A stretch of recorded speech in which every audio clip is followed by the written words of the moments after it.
За сайн байцгаана уу залуусаа. Ингээд Синток сувгийн маань дараагийн бичлэгт тавтай морил. Бичлэг хийж эхэлснээс хойш 20 гаруй хоног өнгөрч Инуяшики Last Hero анимийн 1-3 дугаар дугаарыг та бүхэнд хүргэсэн билээ. Ингээд өнөөдөр хамгийн сүүлчийн дугаар болох 10-11 дугаар ангийг та бүхэндээ хүргэхэд бэлэн болсон байна. Бичлэг рүүгээ орохоос өмнө нэгэн зүйлийг сануулan хэлэхэд нийт үзэгчдийн маань 90% нь subscribe, like даралгүйгээр үздэг байгаад бол та бүхэн минь биднийг дэмжиж like and subscribe хийгээрэй. Танд шинэ мэдрэмж, шинэ нэмийг авчрах сувагт тавтай морил. За ингээд бичлэгтээ орцгоё.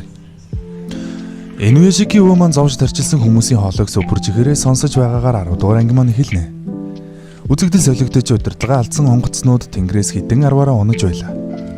Хотод энд тэндгүй унаж маш олон хүн өхөж байв. Инуяшики өвөө болон Андо маань юу ч хийж чадахгүй л байв.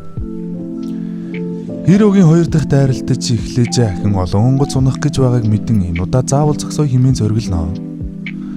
Хиро хөгжим тоглох мэд онгоцнуудыг унгана. Инуяшики өвөө маань эсэргүүцэн нэлээд хідэн онгоцыг өдөрдөн аюулгүй газар дуулнаа. Гинэт утсанд нь дуудлага ирж охин нь байх ба охиных нь байсан өндөр барилгыг эхний унсан онгоцуудын нэг нь мөргөж дэлбэлсэн байх ба. Өвөөг маань яг очих гэж байтал Хиро түүнийг олоод ирчихсэн ардан зогсож байна. Чи хинбэ гэд буудахад өвөөд маань юу боллоо гэж сум нөлөөлөх үү?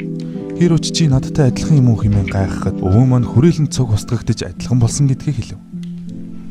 Энд л манай хоёр дүрийн ямар эсрэг тесрэг бодолтой гэдг нь тодорхой болно. Хиро яагаад миний зам цаад болж байгаа юм гэхэд өвөө маань би хүн аврахаар л амьд гэдгийг мэдэрдэг гэв. Тэгтэл Хиро уйлж тэгвэл би муу талынх юм байна. Энэ хөгшин өвгөн баатар юм гэж үү хэмээн өөртөө хэлнэ. Өвөө маань чи хүний амь хороохоор амьд мэдрэмж авдаг гэж үү гэж асуухад Хиро битгий дэмий юмэр хоёулаа ижилхэн зөвхөн өөрсдийгөө л хайгардаг гин. Өвөө маань харин битгий хүн алаач гэж гуйна. Тэгтэл Хиро уурлан би яагаад муу тал юм хэмээн өвөөг маань шанаадаж авна. Тэгээд юугүй өвөөг маань зодож буудаж гарнаа. Харин манай өвөө анх удаа Хиро руу бан гэдэл буудна. Ингээс нэг юм өвөө маань буудаж сурлаа гэд баярлах шиг л боллоо. Тэгээд үргэлжлүүлэн да гэж уршиж гарнаа. Хиро ч мөчөөгөө өгөхгүй нөгөө өвөөгийн хаягдлын цэг дээр ажиглаж сурсан айхтар плазма бууг гаргаад ирнэ. Тэгтэл өвөө нисэж тэр хоёр хөөцөлдөж тэнгэрт баахан тулалдана. Энэ үед охин нь залгаж бараг л баруун хойшоо одох гэж байгаа хоолоогоор та нартаа бүгдэнд нь хайртай шүү гэж тасарна. Тэр хоёр үргэлжлүүлэн тулалцсаар өвөө маань хамгийн хүчтэй хисацуу техникийн ухаан алдуултал Хирогийн өөрийгөө хамгаалах горимны төвчнэ. Тэгээд гиндүүлж дайраад манай өвөөгийнхнийг ч ажилуулж гана. Хиро тэнгэрээс хиймэл дагуул унгах хэдийж өвөө маань устган хиймэл дагуулын хэсгүүд дунд нуугдж ирээд Хирогийн гол цөмөө хамгаалдаг хэсгийг болон мөн хоёр гарыг нь тастан хаяад хоёулаа ухаан алтан доошоо уннаа.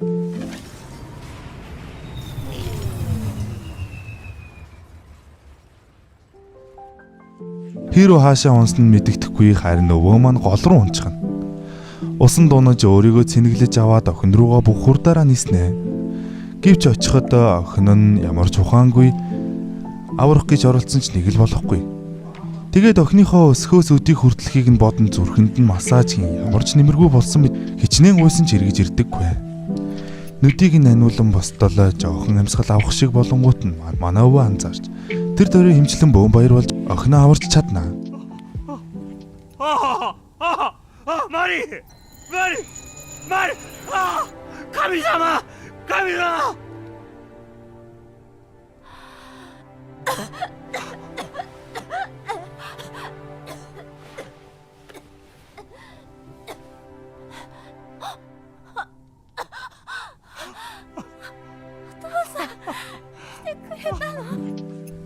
Охин жаавыгаа харан бөөн баяр болон уйлна. Тэгээд барилга дотроос бусад хүмүүсийг аварж охиныгоо гэртээ хараарай гэд хотоор явж шархацсан хүмүүсийг шүнжин аварна. Ютубээр нэг манай хот болно. Марич гэртээ эсэм минь харна. Өвөө маань энэ ертөнцид яах гэж төрснөө 58 жил амьдэрсэн шалтгаан нь өнөөдөр л ойлгомжтой болох шиг энэ үед Хиро нэг гудамжинд усгуун хөвтөж байгаагаар энэ хүү анги маань төгснөө. Шабета! 水。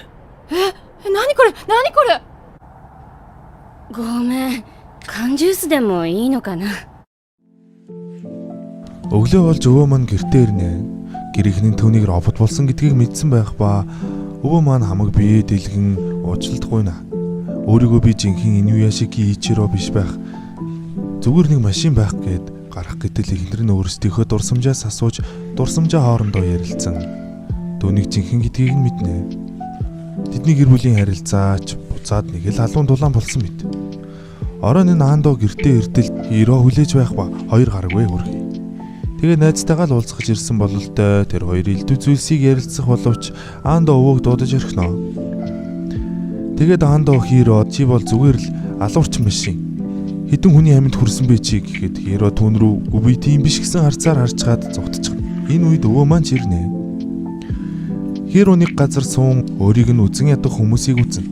Тэгээд найз охиноо алсаас харан нүдэндээ нулимс цэглэгнүүлэн харцгаад яваад өгнө. Харин өвөө маань гэр бүлтэйгээ аз жаргалтай өглөөний цай ууж сууна. Оройн ажлаа тараад гүтэйгээ амьдралэрэн алхана. Гэр бүлийн харилцаа нь үнэхээр сайжирсан байх ба гэр бүлээрээ салхин гарч хоолнд орч цагийг үнэхээр хөвгөлтэй өнгөрөв. Тэгтэл зурагтаар нөгөө солирчин дэлхийг мөргөх нь бат болсон. 3 хоногийн дараа дэлхий сүнэн хүсснээ хий. Одоо үн цэнтэй зүйл гэж үгүй хэмээн Трамп ерөнхийлөгч ярьж байна.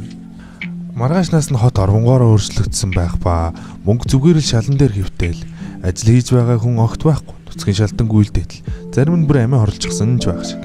Оронж гэр бүлэрээ байх өвөөгийн маань ихнэр одоо нэгэн төнгөрсөн. Гэр бүлэрээ дуусыг химэн сууна. Тэгээд Андо өвөө хоёр маань уцаар ярих ба солирыг зогсооно. Би эцсээ хүртэл тэмцэнэ гэдгээ хэлээд гидсэд хүртэл сууж аваад дэлхийг устгахаар ирж байгаа солирын зүгнэснэ. Солир дээр ирэн ийш тийш нь бутраа шидэн буудсан ч ямар ч нэмэр болохгүй. Яаж ч хичээсэн жижиг нөхөл гаргана. Тэгээд аргаа бараа сууж байтал хиро хажууд нь гарч ирэх ба өвөө маань яагаад энд байгааг нь асуудал надад ч гэсэн хамгаалахыг хүссэн хүмүүс байдаг.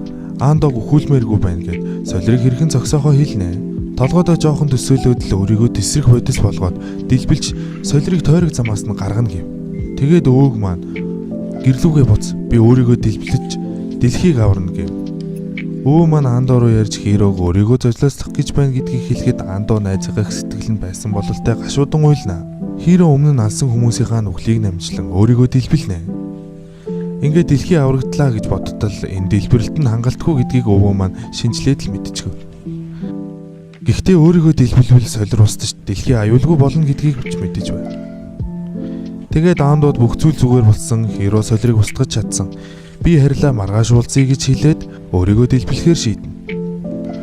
Энэ бол миний хувь тавилан гэд дэлбэрэх гормоо асааж солирыг дэлбэлж устгаснаар энэхүү аним маань төгснөө.